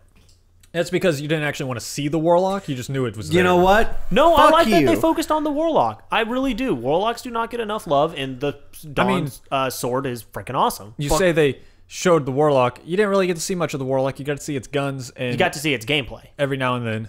Yeah. I mean, the guns but would be the most same for important any thing class. is that you got to actually see the Titan and Hunter. Oh, you mean Yes. the Captain America Titan and the Donatello Ninja Turtle? Yeah, Donatello. and not the Warlock who's just taking a mechanic they've already had in the game and saying, now it's a super. What, the Dawn sword? Yes. No, okay, so it's actually changed a little bit. It looks like that. When you activate it, you fly for 1. That's a big, I mean, that's about the only difference. 2, you have hammers in the form of sword swings, but... I mean, it's just like the arc sword, the current exotic arc sword where you're slinging the Shurikens. blades out. It's just more powerful. And Yeah, I you mean, can it's- fly. That's about it. I mean, we'll have to wait to see it because I'm sure there's more effects around it. Hold on. I'd say it's a good super. Because they described it. See, and to be fair, you guys have been dog cussing the shit out of Warlocks since the game came out. You guys have had nothing but bad things to say about Wally. Well, you also got to remember, we joke about it. We also don't play hate Warlocks. That's the thing is... Yeah, I mean, fuck Warlocks. All Warlocks are dicks. Yeah, have you not Gage. heard me? Oh, man. Titans, they're only good for their Titan bubble. Warlocks, just self-res yourself. You want Speaking of skill? Titan bubbles, fuck you. That Titan bubble was amazing. That was an amazing Titan bubble. We got to see 2 amazing Titan bubbles from Zavala, as well as backup bubbles from the Titan. I Fuck love all the of you. fact that you saw Zavala pop his bubble and you could see him struggling, scooting back. That was in the just cutscene? That was the fucking one of the greatest things I've ever seen them do. It's the first time we've seen active, like, holding the bubble. The only thing cooler that could have been was Ikora raising her Maybe. hand up and then a lightning bolt striking it and her Nope. popping a storm collar. She's not a Stormcaller. They are not the new subclasses because remember, there's a whole trial you have to go through to do that. And they sent you to be one of the first of the new. You're thinking the video of just a warlock catching lightning. I don't know. Isn't that it? When you get your super, doesn't the warlock like stand out on I was prepared for you. Telephone I knew pole? you were going to bring that up. Anyways, I would say even more impressively is the second time we got to see it when Zavala's in the actual fight. Yeah. When you're playing, there is an NPC helping you. Ikora does it too. Ikora does it too. Granted, both of those were very clearly scripted. Oh, very clearly scripted. However, to me, had they just said, oh, they're firing missiles, get to the safe spot, and you run into the safe spot, cool. The fact that Zavala himself says, get in my bubble from a story standpoint, I am so happy to be like, you are helping. You are part of this fight. How long did I say, just in anything, in a story mission, in a raid, give me an NPC who I don't even care if they do anything. Have them send a ship in to help shoot at stuff. Have them do something. I love that they finally are including these people. It's cool. I really hope that further down we get to see them actually fighting alongside you. That'd be nice. I hope they have AI, not just scripted events. I'd agree. To me, I'd say I'm happy to see that moment when Sergeant Johnson uses the Spartan laser to save your life. I'd like if they added it that he helps you fight your way off the arc as well. Yeah. I mean, he helps you fight to get into that room. Into the arc, that's right. Yeah, he helped you fight to get in. It's like awesome. And then he made that awesome sacrifice there at the end. Right, and it had value because the character actually was present for more than just the cutscene. Yeah. I agree. That's why I'm happy to see it. More importantly, I keep trying to get to it, but I keep getting sidetracked. No. They showed two other people in that area, a Titan and a Hunter. Yes. And they helped you fight. They were obviously part of that. They were obviously players because they had weird names. They had weird names, not just names. Well, it was the Bungie names. Right. It wasn't named. That's what I mean. They had obvious gamer tags. Yes. They played. They did their thing. Did you notice what happened next? That blew me away. They disappeared? You went to go to the speaker. They didn't follow you. They weren't part of your fire team. I don't think that's true. I think for demonstration's sake, they just weren't there anymore. I didn't notice any comments. I didn't notice any names in the bottom corner. Anything that you normally see as part of your fire team. They didn't necessarily leave. They may have just hung back. This was also a test environment. That's true. So this could be because I specifically looked to see. You know how when you're in a fire team, if you turn, there's still a thing on the side of your screen telling you which way to look to see your teammate. Not necessarily this time, or maybe that's been turned off for the sake of the demonstration. It could test be. Environment. If that is dynamic instancing in story missions, that would be freaking amazing. Just because of what that does for a story. It would be, but because there was two people and not more than. I mean, if there were 4 or 5 Guardians running around, it's like, okay, that's definitely there. But because it was just 2 other Guardians there, they very easily could have left, and they just turned off any notifications that would tell you that. It could have been fudged to do that, which could be for the demonstration purposes. God, that would just be so great if they did dynamic instancing, though, because that allows you to have those moments of just scale of... It's the idea that you're not the only one fighting, and it's a very visual, actual scene that you're not the only one fighting. Actually, what convinces me that they wouldn't do that is because at the end, Amanda says, like, hey, I picked up your favorite Guardian. So they're still referencing you as an individual Guardian. Right, which is why they instanced off when you went into that area. But having where when it's a fight for keeping the tower, the main promenade of the tower, it would make sense that there's a bunch of Guardians there. I mean, it's pure chaos. Not controlled Guardians, though. If they had AI Guardians, yeah, absolutely. Guardians that you think, oh, they must just get destroyed at some point. But having actual players there, they wouldn't make sense. Because then suddenly everyone's filing into that same hallway. You see them just disappear into an instance, like you've seen 1,000 times in Destiny. I think it would take away from the experience. That's also possible, unless they did similar to WoW, where when someone moves to the next instance, it phases them out as soon as they're off screen. Or no, that's not WoW that does that. What game was that? I don't know. I'd have to think, but like WoW does, where as soon as you move to the next instance, you just like fade out. Yeah, I mean, the Destiny does essentially the same thing. It's just got a little animation to it. Right. I guess I should rephrase. The way WoW does it, instead of going into an area, they have multiple instances of the same location. So, for instance, like if I complete part 1 of a quest, I move to part 2 of the quest. Everyone who's in part 1, I'm no longer in that same spot as them. Right. I get what you're saying. It'd be a cool thing, but I think it would actually take away from what they do because they want to make you feel like you're the legend. Okay. When you're playing through the story, and having other Guardians running around that you know are other players kind of takes away from that. Unless they're in your fire team. I agree somewhat, except for the moments when, because it instances you off, it then feels like, yes, out of all these players, I am the legend. Yeah, but that's not the point. That's fair. To me, it's a good storytelling mechanic. It might be because of my days playing WoW, especially like Cataclysm when they really heavily started introducing that. But WoW's story is not tell your legend. I mean, that's been true. the big focus of Destiny from day one is this is all about building your legend. And if you have a bunch of other people building their legends too, it feels less interesting. I get that. But anyway, we went way off from the gameplay because we talked about the Warlock's kind of boring super. I mean, come on, it's boring. No, the Warlock. I'm gonna stake it because it looks like they're getting rid of the swords, which the swords were already probably the best weapons in Destiny 1. Can we agree with that? They're not getting rid of the swords. In fact, for pre-ordering the digital deluxe or that's the right. $100 version, you get a sword. But let's be fair. The exotic swords in Destiny are the 3 best weapons in the game. I mean, 4 best weapons. You're entitled to your opinions. I will give you that.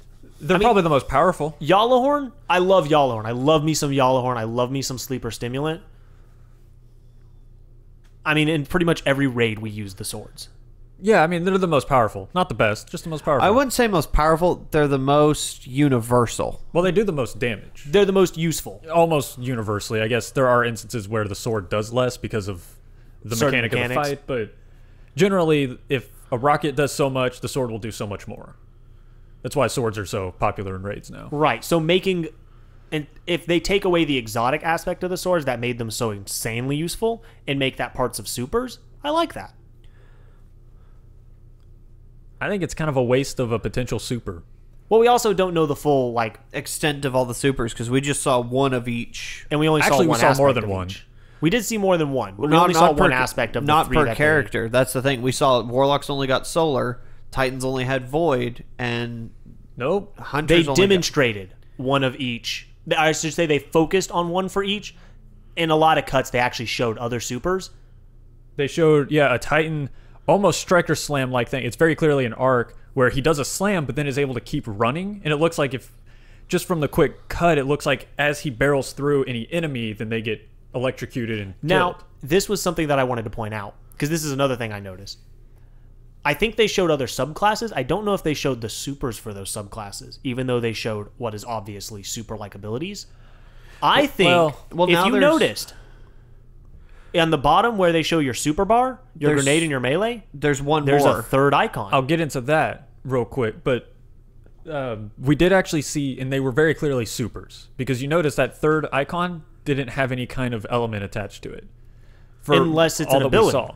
So my theory is that third icon is you get your melee, your grenade, and a class ability, or maybe a racial ability, and that is a non-super ability that still has an effect. For instance, Well, you no. saw that shield that the Titan kept putting up, that half wall. There was no element on that. There was no element on the shield. There's no element on the buff that the Warlock was using. There's no element. Yeah, there's no elements to it. So maybe it's not class specific, or maybe it's not It's not race subclass specific. It's not subclass specific, but it seems to be class specific. Right. So maybe it's like Titans can do that half shield.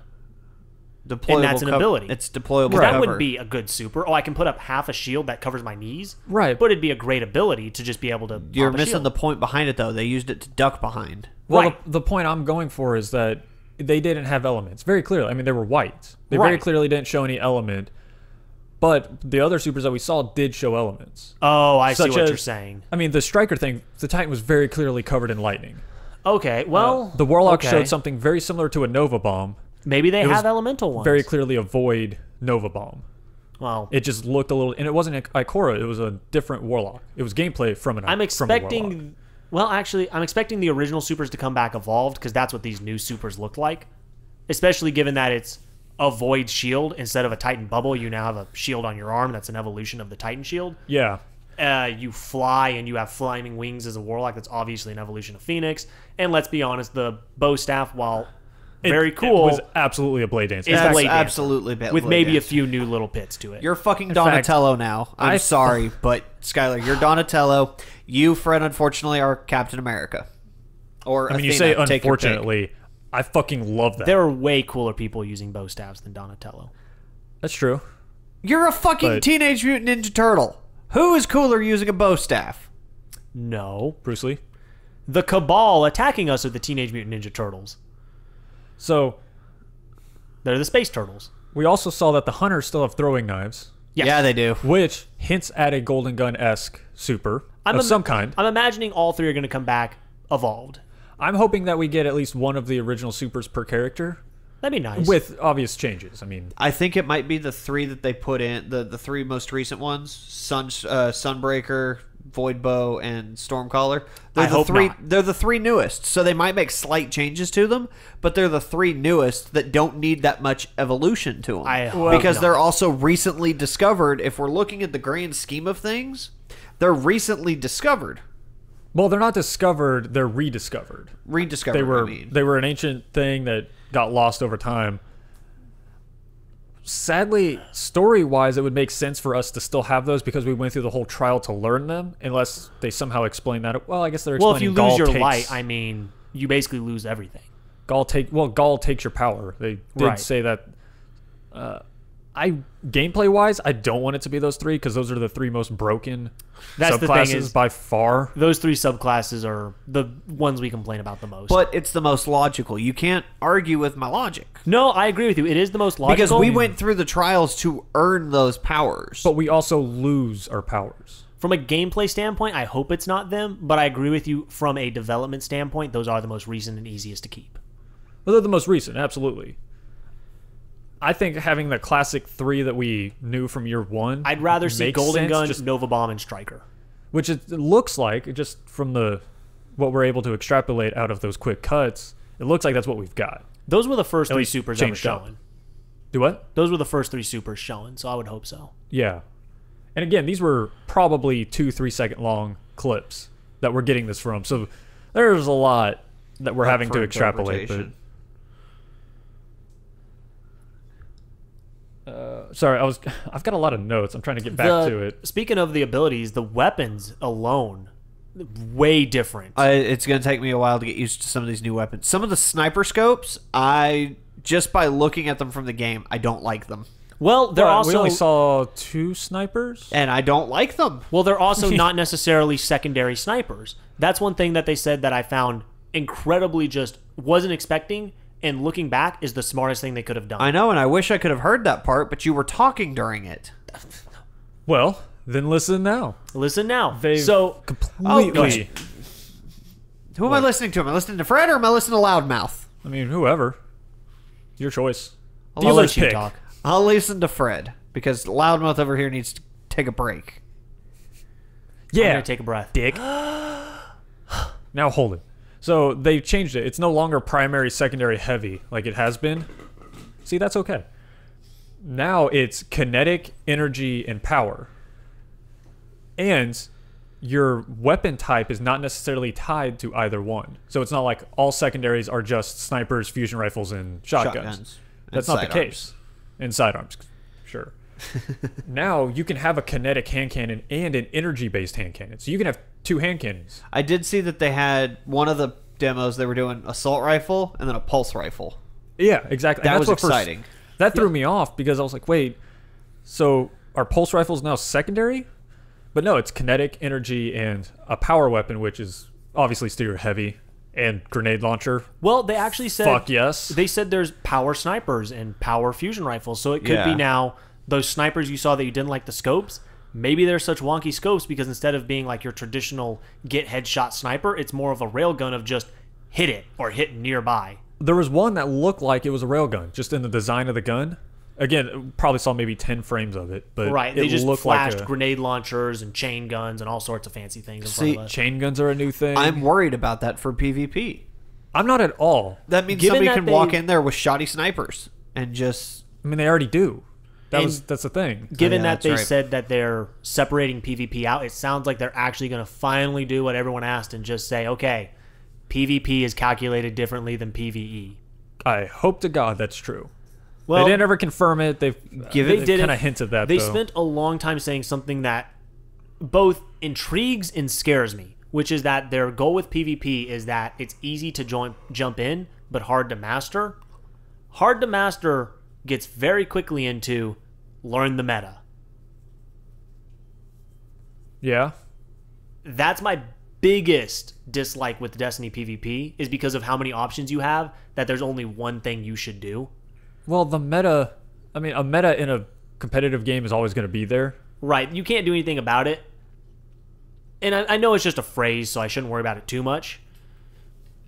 The 4v4 makes it feel more competitive and makes me worry that you're going to see a lot more people just, instead of trying things out, they're just going to stick to the one method that works. Well, remember, in normal Crucible, you don't have as big of an issue with it because of the game types and the different rules that you're playing with. Whereas always an issue is in the highly competitive modes like Trials. Which are 3v3. Which is 3v3 and one type of game type. It's always just elimination. That's also you don't true. play any of those others. They showed some that sound like they could be fun and a little bit different, like an attack defend sounds really just... I mean, I'll be honest, I love Team Fortress 2 for that reason, so I could see some really fun dynamics with that. Yeah, and they also added new info to your HUD while you play, which they didn't show, but they described. Somehow it's going to not intrude in the HUD. Well, it might be when you pull up your guide, like you know how you pull up your ghost and you can that would at a be few things. Super cumbersome. It'd be super cumbersome, but it might be a thing where you can pull it up at like peaceful moments, or for instance, when heavy spawns, you see like enemy team has picked up heavy. At that moment, you can maybe pop up real quick and see, oh, these 4 people got the heavy. I hope. Well, I don't know. It would have to be a rolling bar. Maybe of just all the stuff happening. Maybe it could just be something like below your HUD is just a block. Yeah. I mean, we won't know until we see it. Question. Yeah. Do we think they're going to keep, or rather, do you guys think they're going to keep the same level system that they have at the end of Destiny 1?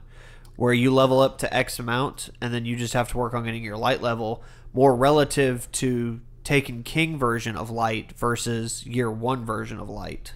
Given their heavy focus on loot. They were all at level 20 during this test fire. Yeah. Which may be the level cap starting off. That was a level cap in year 1. Yeah. But are we going back to the light basis like it was in year 1 where you had offense, defense? Probably not. Or do you think we're going to go to more what the light was post Taken King? I think it's going to be where it's just an like Rise of everything. Iron level. Yeah, it's going to be... You can infuse and... So post Taken King. Yeah. Yeah. Yeah, I think it's going to be very similar to what we currently have. I mean, there's no point in saying, hey, we made all these cool fixes. Now suddenly we're going to go back to what we hated. I mean, that's the thing is it's an evolving system. And that's the one thing that Destiny's been great about is it may not start out better than every other game, but it evolves in a way that has systems that are really better than any other game that I know.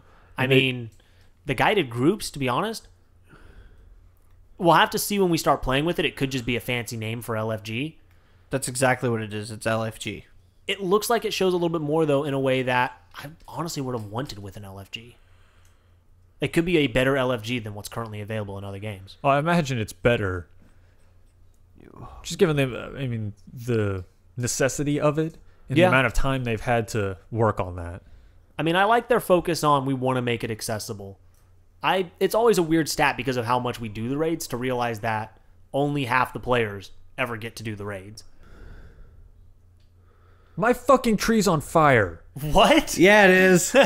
Burn, baby, burn. Oh. Your climbing tree? His climbing tree. There was a shot in the last gameplay trailer where the camera is just panning slowly across the tower, and my tree is like dead center. The tree I love to climb on is dead center in the screen on fire, and it's like a slow pan across it. It's like, you fuckers know. They did it because you of you. know what you've done. But the sweeper robot will clean it up for you. Yep, I love Did anybody catch the slow-mo walk by yes, on the you sweeper? mean when they paused for like 5 seconds on the robot? That's why I say this is the one thing Bungie does so well. They listen to their community. And I mean, they don't just go, oh, our community said this in a bunch of posts. Let's make comment to this. It's they actually pull out the small little details from the community and make them things. Rahul, 1,000 deaths are not enough for him.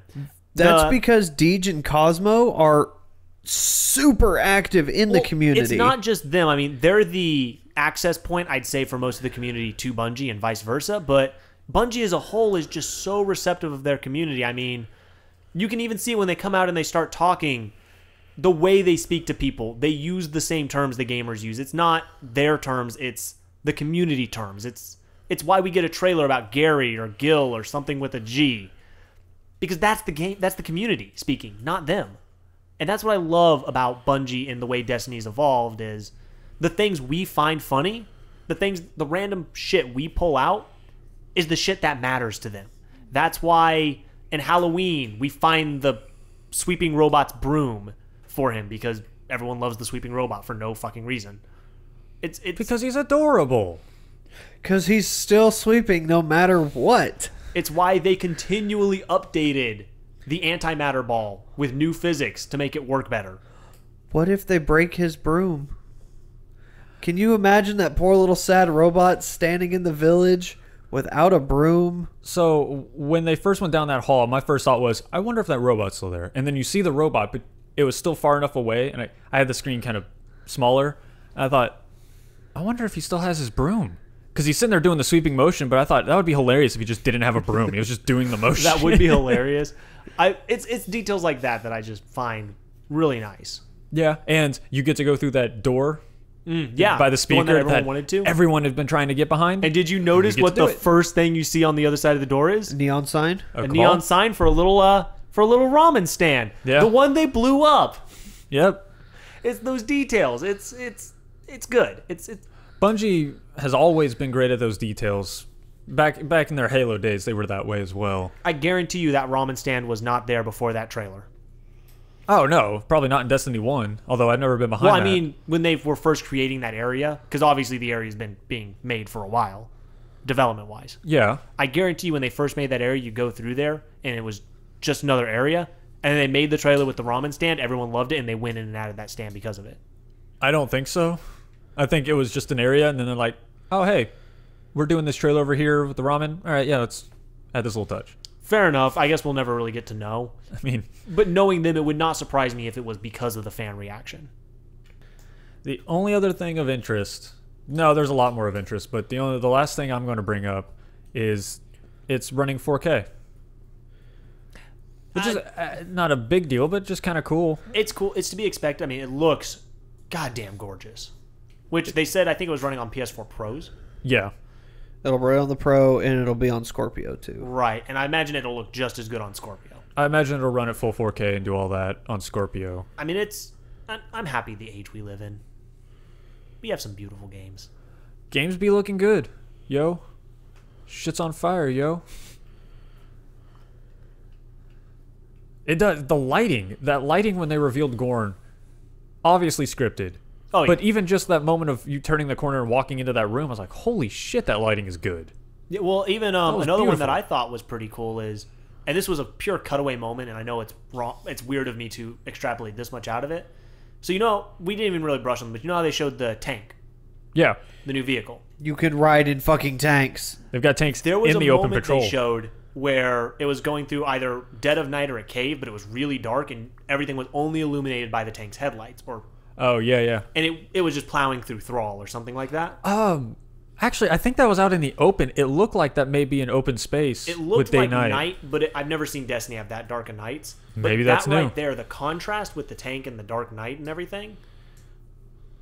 To me, those are some of the coolest visuals. Yes, I know. Dark I Knight. accidentally said Batman. I'm the Batman. But to me, that's some of the coolest visuals in gaming of just the pitch black and only illuminating things with flashlight. Well, I like that in the cave. They showed a quick cave. It was very small. You were on foot with the Fallen. Oh, they did. And they showed that where they're crawling on the stalactites and stalagmites. And they had All very that. brief moments of that in Destiny 1. Really the only place you ever saw it come into effect. Yeah, there was the run in the Crota raid, but you never really got to look around in that. So you didn't get to see just how cool the lights were very often. But there was that one mission where you go into like the subway tunnels with the Vex, and you have that fight where all you can see is their eye. Well, there's that. There's a number of hive tunnels where it's pitch black and you just But walking you never through. fight through them. Not true. One mission scared the crap out of me where it's Oh, pitch there's black Thrall. and there's exploders. I forgot about that one. You're right. And that I one remember scared the that now. crap out of me every time. The Giggles maze was fairly dark. Yeah, but you never Yeah. got to fight through it. But it was a cool moment because it's Them holes fucked up more people than anything else. Exactly. I mean, it was a very simple maze that suddenly became very complex just because the lights were out. Oh, and there was that one mission on Earth. Very early on where you're going... You're right. So they did have a few missions, but I like those kind of... They're very cool visual missions. They set a good atmosphere. Yeah. I mean, Destiny doesn't have great atmosphere. Never did. Just because it's doing a lot. Except that gameplay they showed in the beginning of Destiny 2. That was some good atmosphere. That was good atmosphere. Right. That's where I was getting to. Thanks. You got me there. We're in sync. Fucking dick. No, let's desync this shit. I need something else to throw at him. Yeah, it looks good. I'm excited. You're going to give them back? All right. You hit my mic. I was rearming you. I'm sorry. I mean, could have caught it. He hit my mic. I'm sorry. See, because when I throw stuff at his mic, you get on to me about it. But when Yeah, he but hits you're It's also- on me. It's on me. I hit. but when he But throws you're shit at my also- mic, You're also throwing it at him. He was throwing it to you. His was like a gentle lob. Yours is usually a bullet. nunchaku. See? Point made. See, ironically, the warlock is trying to throwing knife the bottle at me. The hunter. But we all know warlocks can't hit. Warlocks can hit from so far away, it's ridiculous. Sorry, they can't land their shots. That's what I meant. That's true. I'm just a lowly titan over here. They also can't dodge, which is why they need a self-res. And then Titans, of course, just shoulder charge everything because they don't need skill. You say we dog the warlocks? How much shit do you give hunters?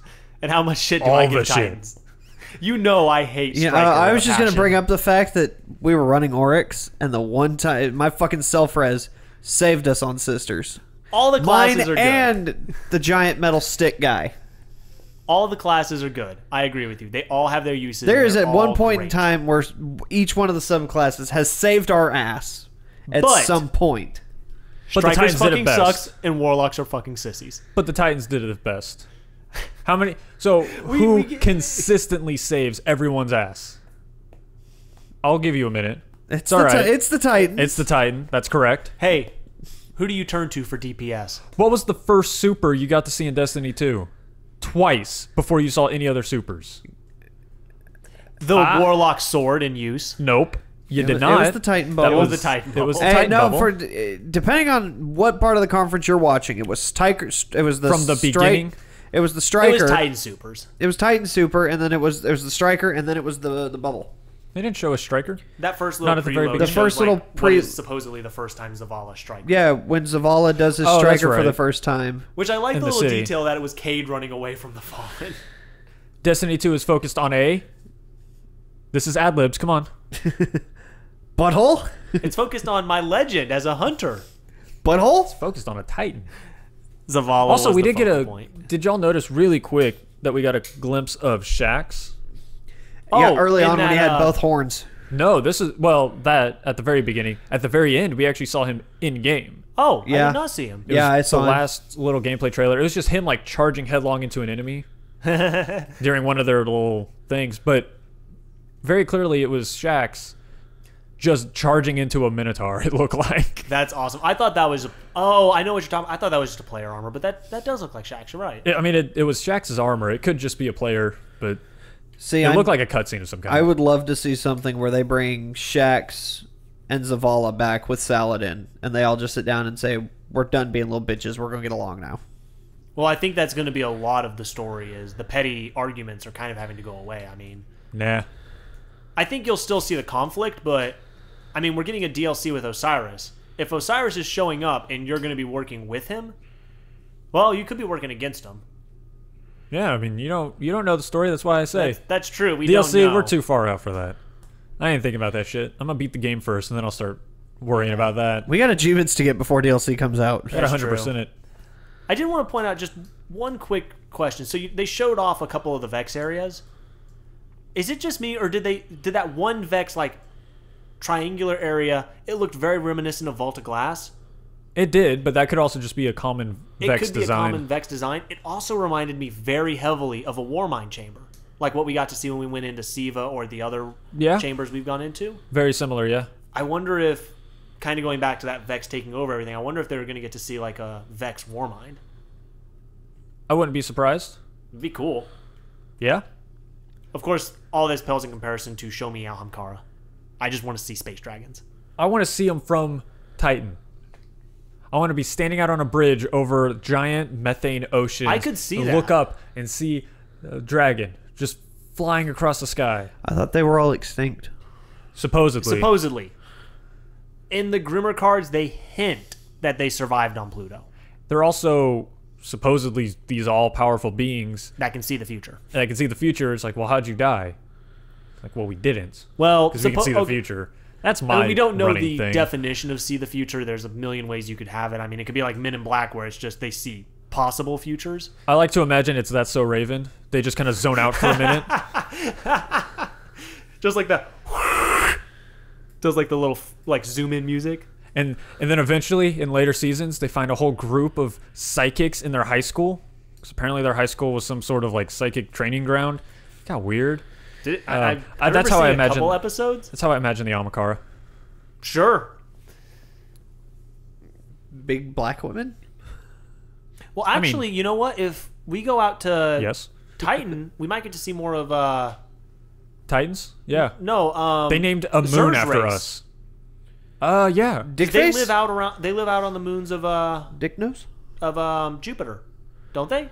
Yeah, but we're not going to Jupiter. We're going to Saturn. We're going to Titan, which going is a to moon Titan. of Jupiter. And thought- Io. I thought Jupiter or Titan and Io, I thought they were part of Saturn's moons. No, they're Jupiter. Yeah. Maybe. Who knows?